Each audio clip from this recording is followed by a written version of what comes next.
Qui va se passer en Irlande. C'est un référendum. C'est très important chez eux. Vous allez comprendre pourquoi. Parce qu'il y a quelques années encore, dans la très catholique Irlande, c'était inimaginable. Et là, ça y est, les Irlandais vont devoir choisir par référendum s'ils acceptent le mariage gay.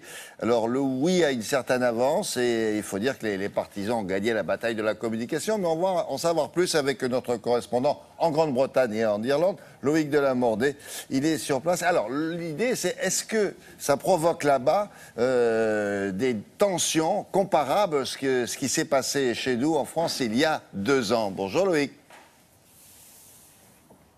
Bonjour William, effectivement c'est quelque chose qui nous a beaucoup surpris quand on est arrivé hier ici à Dublin, c'est qu'il y avait, on croise des opposants au mariage homosexuel, on croise aussi le camp du oui, mais tout ça se mélange, se parle très bien, on sent aucune tension, il n'y a pas eu de grosses manifestations ici, bref la campagne s'est plutôt très bien passée. Alors vous l'avez dit, le oui a une certaine avance, pourquoi? Eh bien parce que le camp du oui a été très bon sur les petits films, ces petites vidéos, tour à tour sensibles, tour à tour pédagogiques, tour à tour un petit peu poignantes. Le non a aussi eu quelques vidéos, mais très honnêtement, ils ont été un petit peu en retard sur la communication. C'est cette campagne de communication et cette campagne de vidéos que nous vous proposons de suivre maintenant dans ce reportage que nous avons réalisé avec Laura Calmus et Nick Bousby.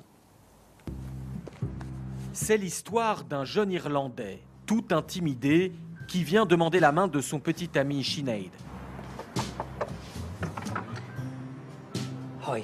Bonjour, j'aimerais vous demander la main de Sinead. Oui, pas de problème. Sauf qu'il va demander l'autorisation à une autre maison.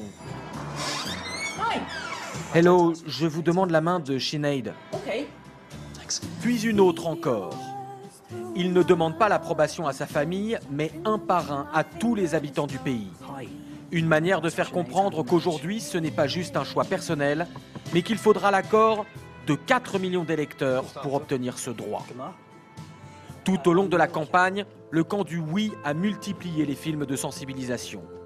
Certains dans la dérision, caricaturant à l'extrême les arguments du camp conservateur opposé au mariage pour tous.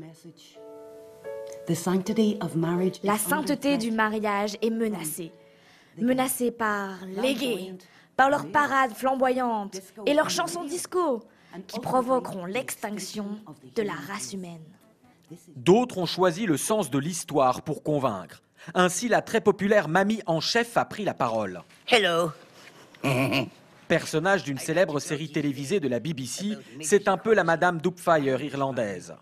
Quand j'étais jeune fille, il y avait tout un pataquès sur les mariages mixtes, entre catholiques et protestants, entre blancs et noirs. Mais vous savez quoi? Tous ces mariages ont pourtant eu lieu. Et ça n'a pas été la fin du monde.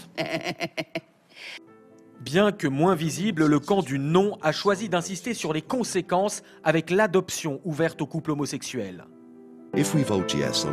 Si nous votons oui le 22 mai, nous serons obligés de clamer que 2 pères ou 2 mères sont exactement pareils qu'une mère et un père. Et c'est pour cela que l'égalité du mariage est une vraie inégalité pour les enfants. Le camp du oui a indiscutablement une longueur d'avance dans la bataille de la communication. Reste à savoir ce qu'il en sera dans les urnes. Alors, on vient de l'entendre dans votre reportage si le oui l'emporte. Le problème, c'est la question de l'adoption. Que se passera-t-il concrètement si le oui l'emporte, Loïc? Très concrètement, si le oui l'emporte, la Constitution sera changée et effectivement, tous les couples pourront adopter, donc y compris les couples hétérosexuels comme homosexuels. Et voilà, et ce sera effectivement changé. Et de toute façon, la loi pour permettre l'adoption par les couples homosexuels, elle est déjà prête, elle a déjà été préparée. Il suffit juste que le oui l'emporte aujourd'hui. Et désormais, ce ne sera plus qu'une formalité. Merci beaucoup. À plus tard. On va s'intéresser avec Laura du web à ce que l'on appelle en Irlande ou en Grande-Bretagne le crowdfunding. En France, on appelle ça le financement participatif. Et il y a du nouveau. Partir effacer sur le Gange, la douce